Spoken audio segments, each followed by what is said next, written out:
Good night, everybody, and welcome once again to another Lime Vibe Live podcast, an early Lime Vibe Live podcast. Usually we come at you at 8:30. We decided to move it up an hour ahead of time because, quite frankly, we have somewhere to go tonight. So thank you for joining me for another Lime Vibe Live podcast if you're tuning in for the first time. And if you have not done so, please like, share, and subscribe to our Facebook, YouTube, and Twitch page. Lime Vibe 77. That's Lime Vibe and the number 77 at YouTube, Facebook, and Twitch. Okay, this is your host, Yori Camp, coming to you from the beautiful islands of the Bahamas. The wonderful islands of the Bahamas. God has blessed this country. I want to thank God for putting me here, actually. And so we got quite a few things to talk about tonight. But let's start with what Prime Minister Mia Mottley said at the 79th General Assembly for United Nations in her speech. He said the world needs a reset. The world needs a total reset from all of the poly crises that have been happening, from the pandemic, from the world wars, to the various different climate change challenges. She said the world needs a total reset. Motley said, as the children of Mother Earth, we continue to wrestle with the climate crisis. As a human family, we grapple with the legacy of the pandemic. As a digitally connected people, we are now regrettably confronted by multiple theaters of war and scenes of horror and famine flowing from that war. And she's spot on, man. We need to step back as people, as decent people and human beings, man. Realize that, hey, those are brothers and sisters out there that are dying, that are hurting, that are starving, that we need to help. We need to step back and realize, hey, we have to do something about these things. We just can't be all about us, me. We need a total reset from that paradigm where people only checked, or people only, took consideration for themselves. We need a total reset. I agree with Miss Motley. She only can encourage. Really and truly, that's all she really can do. She really only can encourage and help to move things forward. But otherwise than that, she's spot on, man. And no, she's right. What we went through with the pandemic was absolutely a horror show, man. Could you imagine not being able to get outside of your own house? To be locked in your own house and you can't move around? The police have to tell you that you have to stay inside your domain at a certain time. You couldn't go to work. You couldn't go to the food store. You couldn't go to see your wife or your girlfriend. You couldn't see your friends and your family. You couldn't have a party. You couldn't go out anywhere. And businesses couldn't make money. People lost their freedoms. That was absolutely shocking. I hope that never happened to the world again.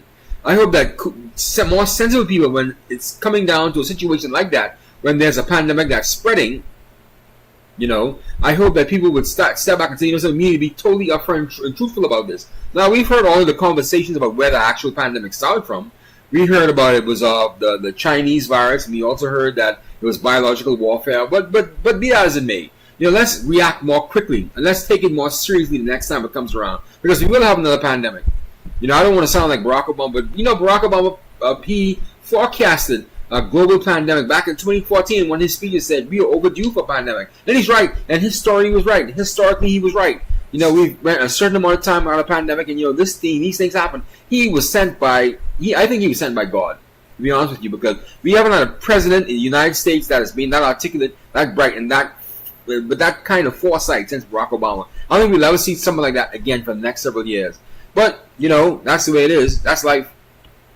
So, yeah, we have Mia Mottley just putting it down. And in that same speech, she also went at Israel as well. She went at Israel for its, what she calls a genocide, what people are calling a genocide of the people of Palestine, the Palestinians.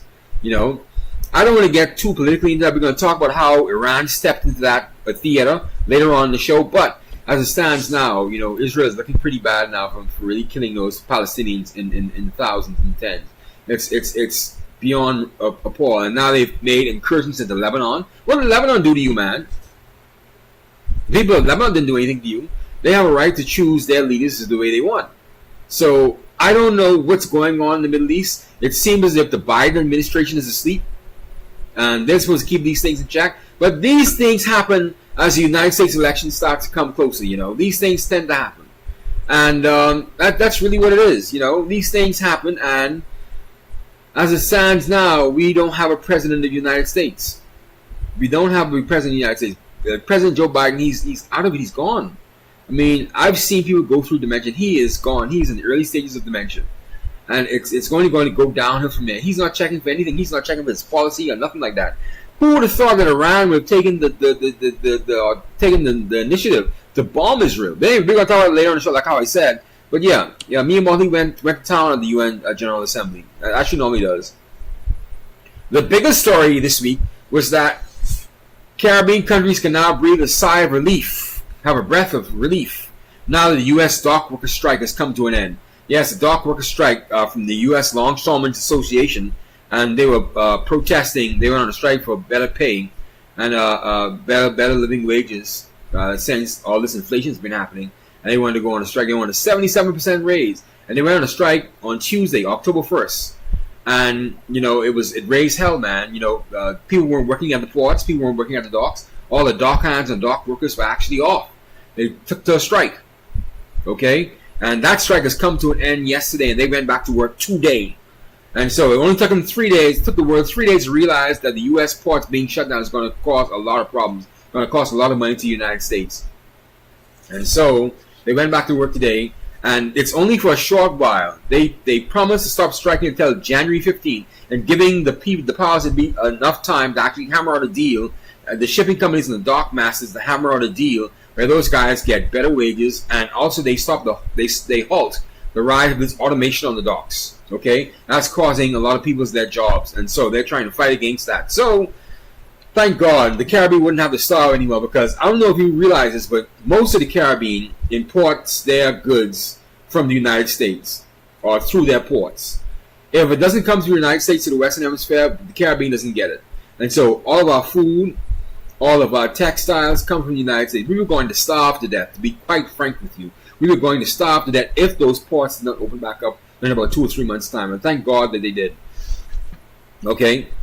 The Longshoremen's Union said that they were unable to reach a new contract agreement, but nonetheless, they have decided to halt the strike until Friday, on Friday, which is the day, opting to suspend the strike until January 15th. That's good. And so we thank them for stopping the strike, because they realized how much they were really hurting on us, right? They realized how much they were hurting us. They didn't want to do that, but they got to get their raises. And I can't blame them. I can't blame them. Sometimes you have to do what you have to do. These people don't take you serious until you actually, put a chokehold on them. And you say, something, we're not going to do something. You're going to see exactly how important we are and how vital it is for us to have our money. And so you're seeing it right now. I know those large businesses in the United States on the East Coast, they were hopping mad. They were spitting mad. They were pissed. They lost a lot of money. In those 3 days, they lost a lot of money. But thank God they went back to work. Another big story. Thank God for Letitia James in New York, the New York State Attorney General. She is joined by a group of 11 other U.S. Attorney Generals, and they are calling on Congress to pass the Caribbean Arms Trafficking Causes Harm Act, the CATCH Act. The Caribbean Arms Trafficking Causes Harm Act, the CATCH Act. Letitia James, New York's Attorney General, is leading the charge as the coalition outlines a number of measures the U.S. Congress can take to help reduce gun trafficking into the Caribbean, including ensuring inspectors at ports have enough resources to make those inspections of those vessels and those containers. This piece of proposed legislation, if passed, would attempt to slow down gun trafficking from the U.S. to the Caribbean, providing more resources at the ports for inspections and additional funding for the Bureau of Alcohol, Tobacco, Firearms, and Explosives. Thank God someone in the United States cares about the Caribbean, because we are losing men, women, right, left, and center because of these guns that have come into these streets. We don't believe in guns in the Caribbean. That's an American thing. The right to bear arms is an American thing. Keep the arms in the United States. We don't need the guns flowing here to our boys and our girls to kill each other. We don't need it, man.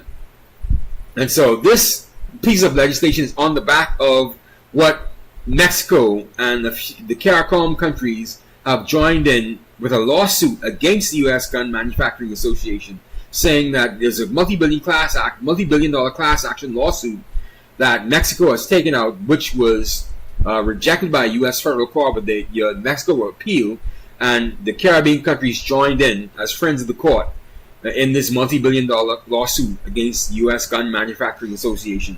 So yeah, and so if this legislation passes, it's going to be a breakthrough, because it's going to cause a lot more scrutiny. It's going to help a lot more people save lives in the Caribbean. And I just want to thank those U.S. Attorney Generals. We have Attorney General from New York, we have Attorney General from California, we have Attorney General from Illinois, all across the Eastern Seaboard and all across the United States. These Attorney Generals are standing up and saying that we want this Catch Act to pass. This Caribbean Arms Trafficking Causes Harm Catch Act. We want this piece of legislation to pass.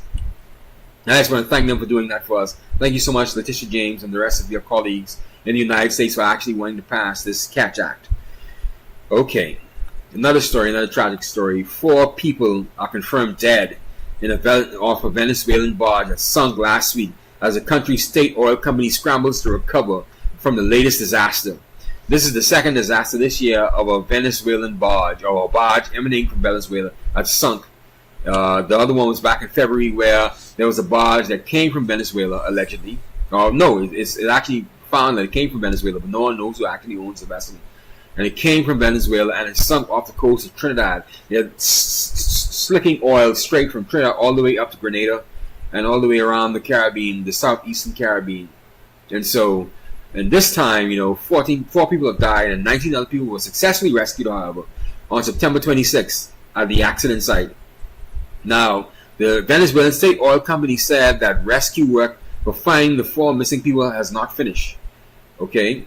The PDVSA, the Petroleos, that's the oil company. Let's see what PDVSA, let me get the right thing. PDVSA, we're so used to saying the acronym, right? The Petroleos de Venezuela, that's the oil company, is a state-owned oil and natural gas company. They said that reports that the unfortunate sinking of barge Chantes G of company Sosca, provider of oil maintenance services in Lake Maracaibo, due to the poor weather conditions affecting the area, the company said in the release.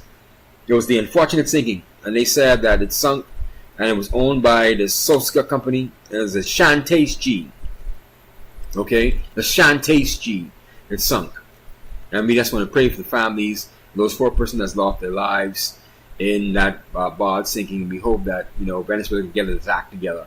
All these these sanctions by the United States that's come upon Venezuela right now has really crippled them severely, and their oil industry is pretty much moribund. It's pretty much dead, and it's quite a shame that such a country with such vast resources can mismanage it so badly. And Nicolas Maduro, he just stole his last election, so you're going to see more of this criminality and more of this bungling, I would say, from the Venezuelan authorities.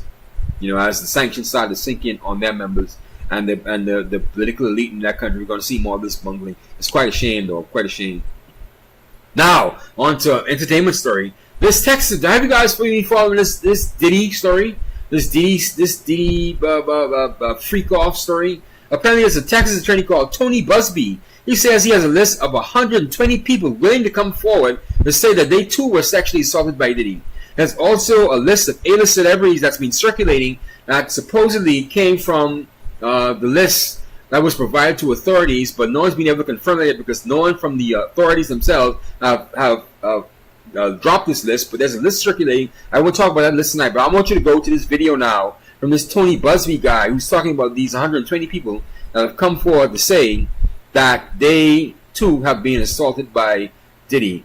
And it's quite an unfortunate thing, man, because this Diddy story just keeps on getting bigger and bigger, man.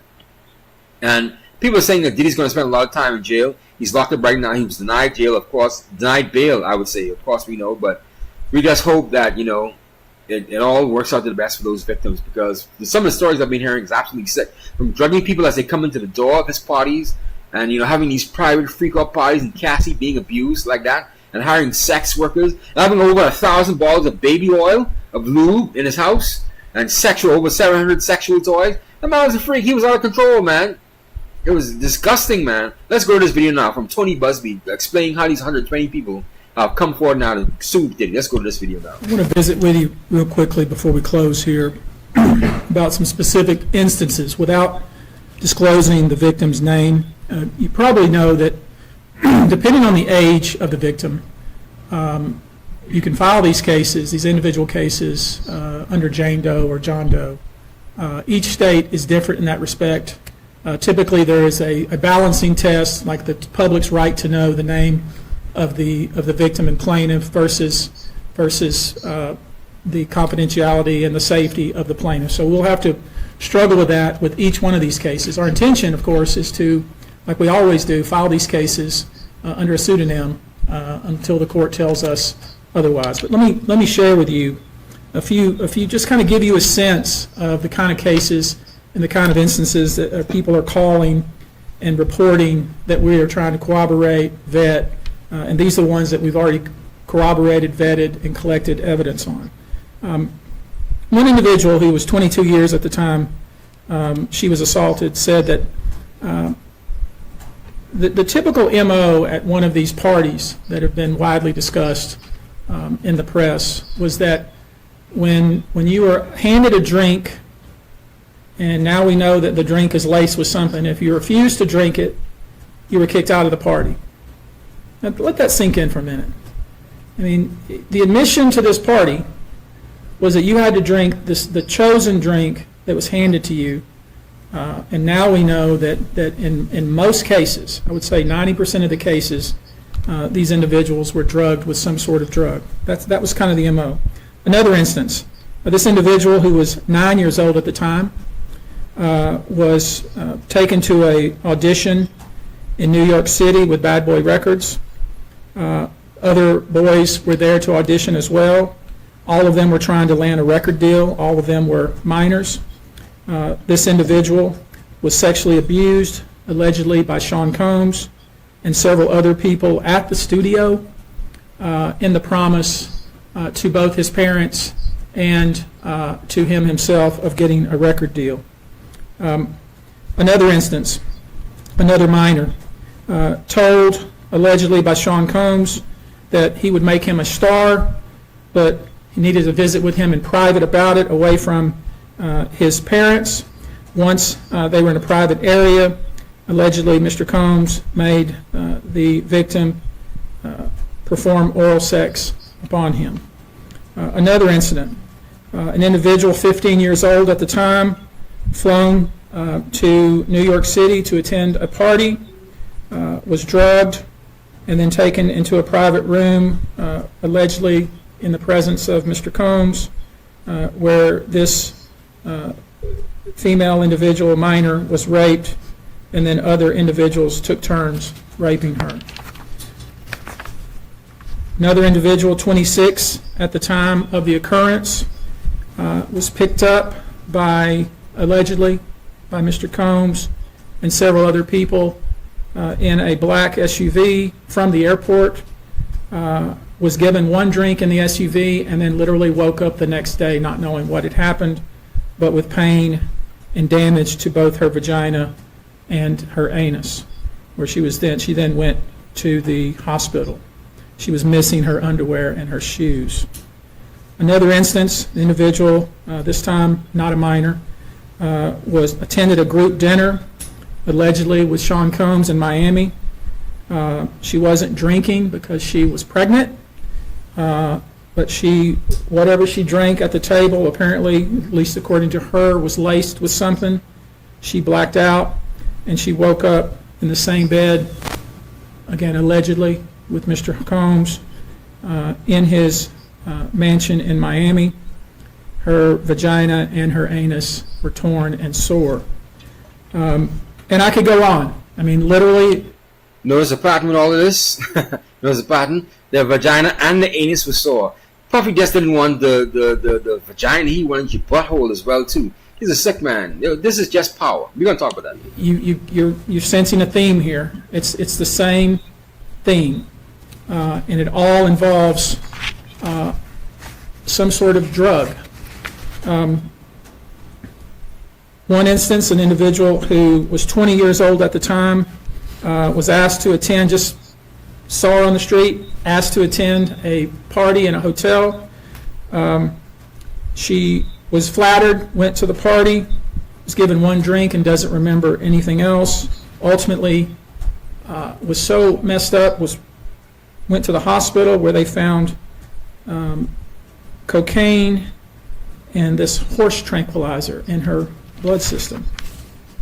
I'm going to give you a quote from a very young man who told us over the phone about his experience and all the things that happened to him, he says, allegedly at the hands of Sean Diddy Combs and his friends in the effort to try to sign a record deal. This was kind of what he was told he would have to do.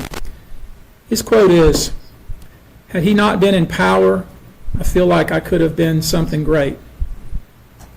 I quit the industry because of what Sean Combs did to me." And that's really what it comes down to. Yeah, that's really what it comes down to, man. You know, Sean Combs stripped people of their dreams, man. And like I said, it's a kind of a sick thing. The mentality is someone like Sean Combs, right? He felt it like he had so much power. He was so untouchable. He was feeling as if he was God. He was feeling as if he could not be touched at all. And he wanted to destroy things. He wanted to destroy people. And all that raping and that vaginal and anal sex, man, that was just to show his pure dominance. To show that he could destroy something beautiful, that he wanted to kill something. You know, whether it was your dreams or your hopes or your spirit, he wanted to kill something. He wanted to control you totally and physically. And now I understand what Cassie was going through, you know. Oh, the sickness Cassie was going through. That poor lady. But, you know, Puffy's going to get it coming to him, you know. It's going to happen to Puffy. It's happening to him right now, actually. You know, he can't go back from anything like this. Even if he does, you know, beat these cases, you know, no one's going to trust him in the industry anymore. He can't work with anybody. Who's going to want to touch him with a 10-foot pole now? He may still have a few more dollars left, but who's really going to want to work with Puffy? With P. Diddy. You know, Diddy. He changed his name 4 or 5 times like a sicko. Man, my goodness, man. You know, I think that at the end of the day, all these people who sat there and enabled him and watched him do this thing need to be in trouble as well, too. They need to be looked at as well, too. And if it's the big music executives to the smaller attaches and his servants, they need to be held accountable. Now, I don't know if you heard of this girl called Jaguar Wright, and she is apparently this insider that was spat out by the music industry, and she's been on a tirade against people like Diddy and Mary J. Blige and Jay-Z, and she's actually been fingering Jay-Z as someone who was involved in all of this stuff with P. Diddy, okay, with Diddy. And she said that Sean Carter, who is Jay-Z, is just as bad. Now, people have been saying that, you know, she has some valid points because now some of the things are coming true about Diddy. But then they say she goes on these conspiratorial rants and that she can't be taken seriously. But, you know, Jaguar Wright has made it on to the Piers Morgan show. And that's prime time. And so she said right out of her own mouth on the Piers Morgan show. We don't have that video tonight. But she said on her own mouth on the Piers Morgan show that Sean Carter, Jay-Z, is just as bad as Diddy. And so, with that, I don't take that seriously. I think she's just a hurt woman. But then who would have thought that Diddy would have gone to this extent too? But, you know, there's been conversation about Diddy doing this for the past, 15 years now. And so this is nothing new. And so this sickness has been going on in the industry. And this goes on from Clive Davis to back in the Detroit Motown days with Berry Gordy and dealing with all the Supremes. And, you know, you know, this just the way business goes, man. You know, but anyway, we're going to switch stories to more serious stuff right now. Over the last several days, Iran has been bombing Israel. And it looks like we're going on to World War III. You know, these are biblical prophecies, these are biblical things, man. And Iran is the old ancient Persia, as what used to be ancient Persia. And they want to control that whole region again. They still think of Persia as, you know, the top nation. But they got their asses kicked from Alexander the Great.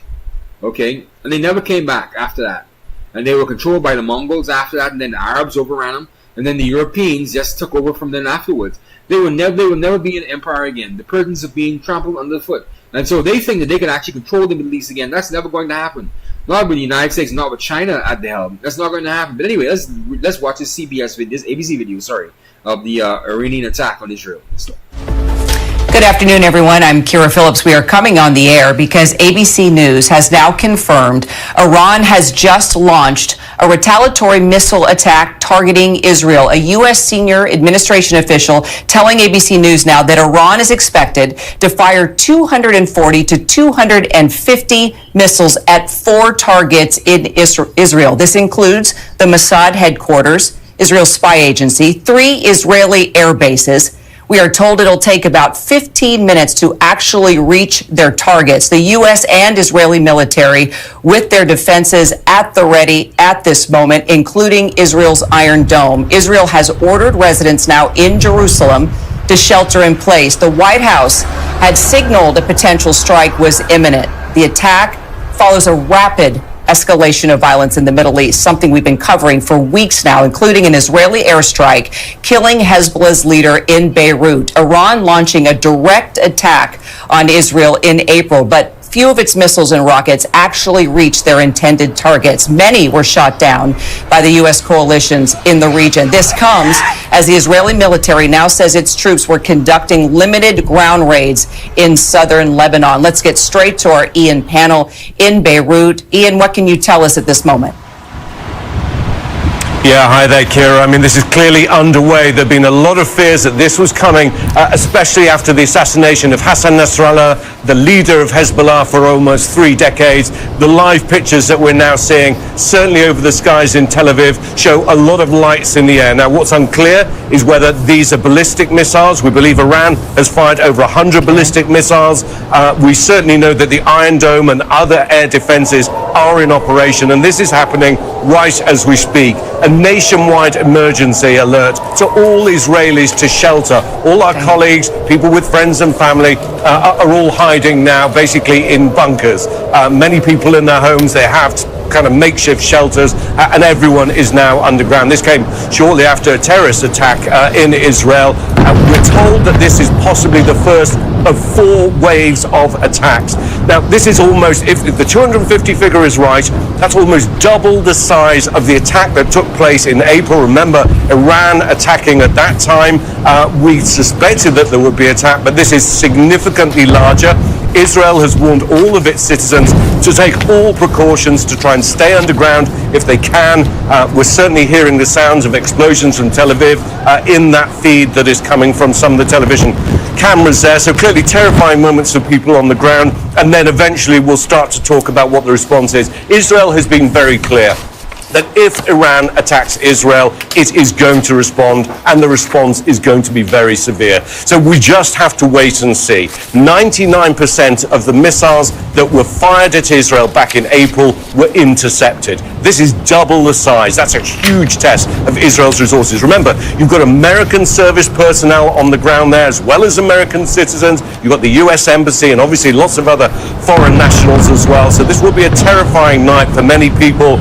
We're hearing the sounds of explosions. Again, it's hard at this point to know whether these are intercepts or whether some of these missiles are actually going through.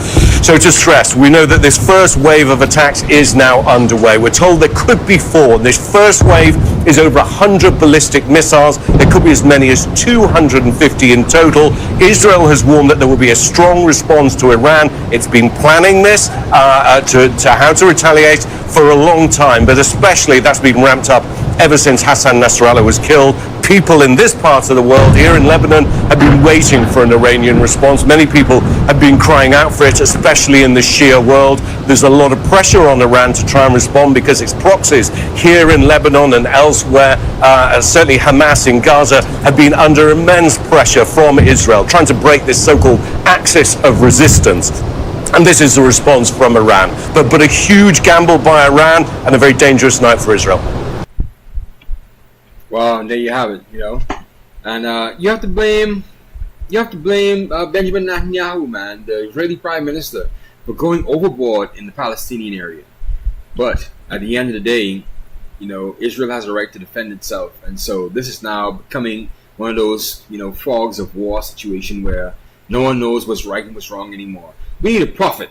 We need a prophet right now to speak to the world, to tell us exactly what God is saying or what's happening right now in Israel and Palestine. We need a prophet to step forward. That's like how a prophet Jeremiah stepped forward back in the day when he said that, when you were taken captive into Babylon, grow with the Babylonians and live with them and prosper there. We need someone to speak right now. We need someone to speak to let us know that, hey, this is what needs to happen. This is what Lord Almighty says about what's going to take place inside the Middle East, inside Israel, and what's inside the Holy City, and inside Iran. And let us know that this is what has to take place. We need someone to speak right now with authority. We need the word from the Lord right now. Because that's the only person that can actually bring any healing to this. No United States president, no United Nations, nobody can actually bring resolve to this outside of God. And someone who speaks for the Lord Almighty. That's what we need to hear. And that's not a joke. That's very serious. We need a word from the Lord right now. Because it's too confusing right now. The Palestinians have a right to be in Israel because they grew up there, they have property there, and the Israelis have a right to have their own home. Now, where this violence comes in is where the situation is, and Iran has a right to protect its friends and families in Lebanon and in Palestine. They have a right to, and everyone was expecting this retaliation. Now, what can be said about the U.S. government right now? They're just watching as this thing blows over. Like I said earlier, the Biden administration, they're out to lunch. They don't know what's going on. He is not there. And this could be a part of the United States election cycle. It could be that situation where, everything is just this fog of war. But it's just so sad to see this take place, man. And every U.S. election, this happens. And so we just have to continually watch to see what takes place right now. At the end of the day, all these lives lost. And for what? Benjamin Netanyahu could have stopped. Yes, we know that you were attacked inside Israel, but you should have known better that you could not have gone overboard in the Palestinian areas and in Lebanon. You went into Lebanon, for Christ's sake. You killed the Hezbollah leader. You knew what was going to happen. You want a war. You are a warmonger. You think that anyone's going to come to your defense after this? Of course not. Iran has a right to defend Lebanon. Lebanon wasn't doing you anything. All right, you didn't need to kill Hassan Nasrallah in Lebanon. You didn't need to do that. That was just overboard. Anyway, let's take our show back to the top. All right, what we start off with Prime Minister Abiy Ahmed talking at the 79th General Assembly, where she said that the world needs a reset from all these public crises, from the pandemic, all these wars happening around the world, to climate change. And she's right. We agree with her. We also talk about this U.S. dock worker strike that came to an end today. Now, unionized pork workers are back on the job right now, working at U.S. ports. And the strike is being suspended until next year, January 15th, where we hope between that time negotiations for a new contract for the longshoremen in the United States right now can be worked out, where they don't have to shut down the ports again. Because I will tell you, the Caribbean was going to starve if we did not get those ports open. It's not just about them in the United States, it's about the rest of the world too, the rest of the Caribbean and the region. We also spoke about, this CATCH Act, this Caribbean Arms Trafficking Causes Harm Act, this CATCH Act, where the U.S. Attorney General from New York, Letitia James, she came out in support of Congress passing this CATCH Act, along with her and 11 other of her colleagues from Illinois to North Carolina to California, saying that they want to pass this CATCH Act that would stop all of the arms trafficking into the Caribbean. And we stand with Letitia James and the rest of our colleagues in trying to get this bill passed through to Congress. They want to put more inspections at the ports and put more resources around making sure these shipments that are coming in from the United States and going out to the Caribbean are inspected more thoroughly. And so we encourage that. Yes. We also talk about this Venezuelan barge that sunk. As we watch the Venezuelan, oil industry that's continuing to take a crumble after all these sanctions by the United States. They just can't do business anymore. And I don't think the U.S. is going to do business with Maduro. I think he's going to come to an end sooner rather than later. And he doesn't realize Biden isn't checking at all. You could sink as much barges as you want. You can fail your country as much as you want. And so it just has to be this way with Nicolas Maduro, I guess. They killed 4 people in this barge sinking off of Venezuela. And 19 other people have been rescued. But their oil company said that it's quite an unfortunate thing. And they're working with their authorities to make sure all the other people who are rescued can be rescued. And so we take it as that. We also talk about this Diddy situation with this lawyer from Texas, this Tony Busby guy, who says he has 120 people willing to come forward and say they were sexually assaulted by Diddy or in the presence of P. Diddy. All right, he has 120 people that said that they have been, their buttholes have been raped by Diddy. My goodness. So you can go and watch that back on our replay. But yeah, this Tony Busby guy says he had over 800 people come forward. And he whittled it down to 120, the 120 legitimate claims of persons who said that they were sexually assaulted by Diddy. And so this is where that is, man. So, Diddy's going to serve some time, man. He's already in jail now. They've denied him bail. And so we just have to watch this play out. And we also talked about the Iranian attacks on Israel and how this has gotten to such an egregious state right now. And wow, it's just a bloody mess that's happening right now in Israel and the Middle East, where Iran is now attacking. Of course, Iran is the ancient Persian Empire. And so they still have designs on controlling that Middle Eastern area. They still think it's theirs, from the Achaemenid Empire, from King Xerxes and King Darius. And to now, they want that whole region again. But now you have is a new era now. It's Israel now backed by the United States and the Western allies of Europe, and they're not going to let you have the whole Middle East again. Persia, Ayatollah. That's not going to let you have it. So that's our show for tonight, ladies and gentlemen. Thank you so much, and we thank you for joining us for another Live Vibe Live podcast. Please, if you have not done so, please like, share, and subscribe to our Facebook, YouTube, and Twitch page. That's Line Vibe 77. That's Line Vibe, the number 77, at Facebook, YouTube, or Twitch. And we thank you for joining us again for another Line Vibe Live podcast. I'm your host, Yari Araman Kemp. I'll see you next week, Friday. Hopefully, God willing, I'll be back. And yes, I'll see you then. Goodbye.